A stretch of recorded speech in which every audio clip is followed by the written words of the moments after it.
Hello, Enid. I am Diana Hernandez, Communications Assistant for the City of Enid. With me is Scott Morris, Assistant City Manager. Scott, it's nice to have you here. Good afternoon, Diana. It is always a pleasure for me to be here. Likewise. With you. Yeah. This weekend, one of my friends was just telling me at the Garfield County Expo Center, they had a couple of really great movies that were on. I think The Goonies and Ferris Bueller's Day Off. I didn't have a chance to go out there. Did you have a chance to get out there and go watch those? The Goonies is one of my favorite movies of all time, and I didn't have time to do that, so unfortunately. But I was tempted to do the Great Land Run half marathon. Did you? 5K. And 5K, and there was a 10K, I believe, also. So you were talking about that. Your boss did that. Yeah, I know that Mr. Gilbert went out there and ran in the 5K, but I was playing in a pickleball tournament, and I lost. But beautiful weekend, great fall weather that we're having.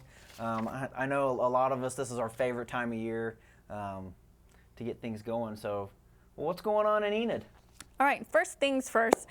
Crews are replacing a fire hydrant that was struck by a vehicle on West Maple Avenue, prompting an emergency water outage. Now, we did send out a press release, and on quick update on that, the water should be back on and running by 4 p.m. today. Now, can you tell us a little bit about the garbage truck fire that happened last week? Yeah, at the end of last week, there was one of our garbage trucks that had an issue.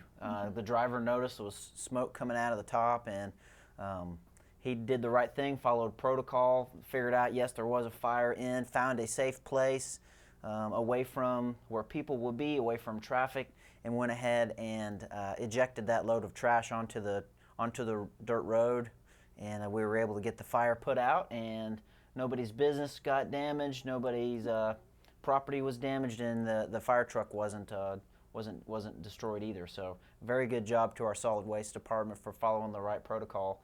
And this department put out a great PSA video that's on Facebook. I encourage you, if you haven't watched it, to go ahead and give that a view, because in there they talk about a lot of important things. There are things that you can put in your trash that can react negatively to other things that might already be in the system. Things like petroleum products, those kinds of things don't mix well with things like pool shock, those kinds of chemicals. They react very violently together and can start fires, and so that's why we have those hazardous waste collection days when we have them.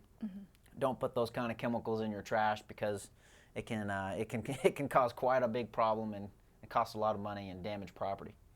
Now, for individuals who do have hazardous waste and they can't wait till a hazardous waste day, who can they contact at the City of Enid to dispose of that?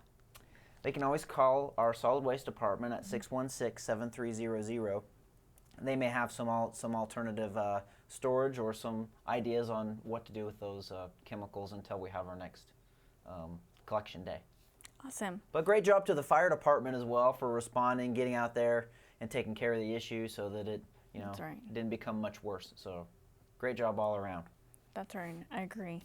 Public health. Now, these are the numbers as of 1 hour ago. The Garfield County Health Department did post these on their Facebook page.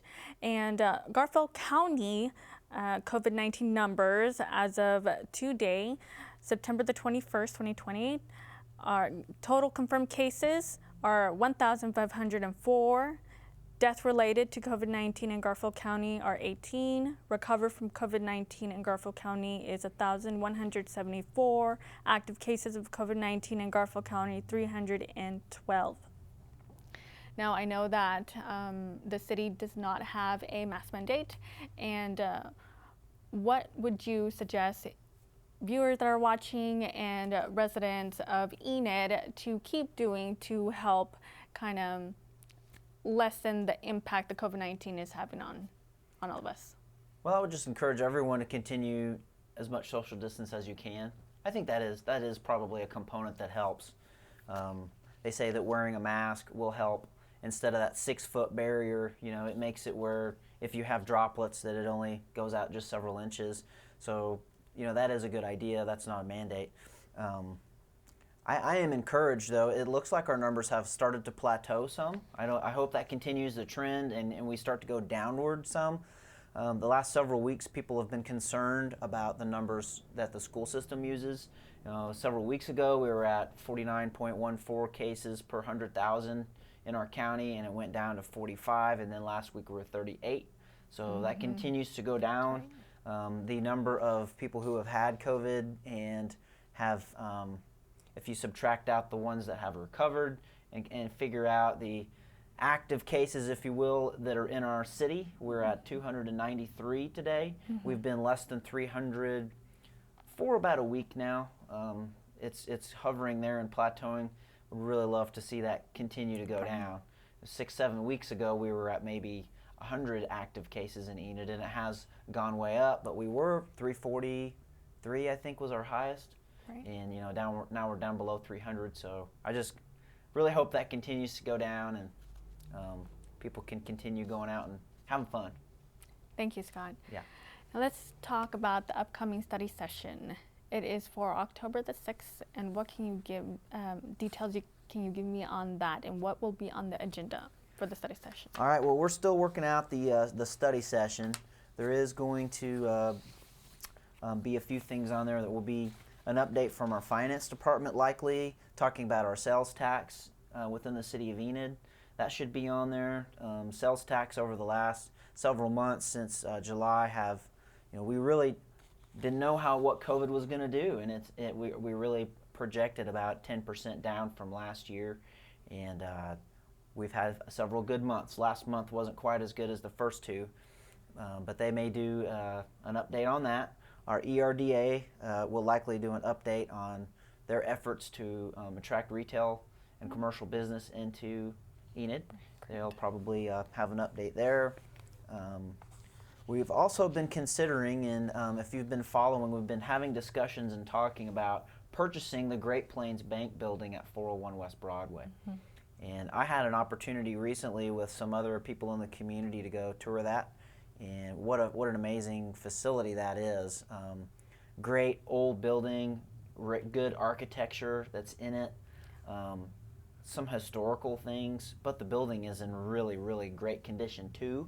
So it's just one of those things where you get the best of both worlds. You get really great architecture and a really well taken care of building, and they are offering that to the city at such an excellent price. I don't know that we can turn it down, but I know they'll be talking about that.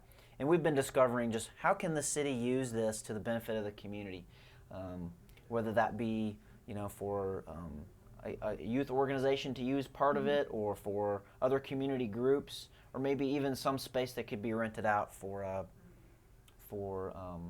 retail space or commercial space. So we're looking at possibilities, and we'll probably be talking about that at the study session. Awesome. Now, for organizations who kind of want to share input or any ideas about that specific building, who do they contact? They would be contacting me. My phone number is 616-7244. Give me a call. Would love to hear your input on that. I have met with several people in the community that have looked at it, and we have some good ideas, but I'm sure the mayor and commissioner are going to want to hear what those ideas are and see what they think about how we're going to use that space. It's really neat. It really is a beautiful building. Yes, it is. Now for the commission meeting, and what will be on the agenda for the commission meeting? That will be for October the 6th. There's still some time between now and October the 6th, and so quite honestly, there isn't a whole lot on the agenda yet. We've got our regular bills to pay, a lot of consent items. Looks like there might possibly be a lot split on there, some different things like that, but we'll know a lot more in the weeks to come before October 6th. Awesome. On the main council meeting. Yeah, we still have quite a stretch away. Now, this is going to be still a hybrid commission meeting and study session, and it's going to be still held at the Stride Center? I believe it will be at the Stride Center. We've been consistently going over there lately. There's just more space to be over there. And by the way, congratulations and shout out to our communications department. These guys have been working really hard to try to put out a quality piece of video and audio coming out of a place that we do not have permanent audio fixtures in, and that we're bringing cameras over there and running them off of computers, and it's a little bit more effort from your department, and so great job on that. We are even making more efforts by October 6th to have better audio in the Stride Bank Center. They are set up well to do parties and concerts and things like that. When you get 10 mics out in a room, hopefully we have some equipment we'll be bringing over there to make that even better. So thanks, Diana, for all of the hard work you guys have been putting in on that. Yeah, absolutely. I believe that with everyone has evolved in whatever line of work they've done, communications, or let it be retail, even health. We've all evolved with COVID-19, so it's really neat how we've bettered. And a lot of things I believe will be permanent for the future because it's so efficient in some ways, in some aspects. Yeah, many even religious organizations, that may not have used YouTube or Facebook videos, a lot of them have had to stream, and most of them, I believe, after all of this is run its course, will probably still keep streaming. Yeah. So, I guess that's one of the positives. If you're looking for positives, that's probably coming out of this. Absolutely. Yeah. Absolutely. Well, that is all the topics that I have, and I do not have any online questions. Is there anything else you want to share before we go out? I just say be safe, Enid. It's hopefully going to be a great week. The forecast looking out for a long time is just fantastic weather, and so if you like to be outdoors like me, have at it and be safe. That's right. Thank you, Enid, for watching, and again, remember to wear PPE, be mindful of even of businesses who are requesting that you wear facial PPE, social distancing, avoiding large groups, and staying safe, keeping yourself healthy and others healthy as well. And of course, have a great week. And until next time, thank you.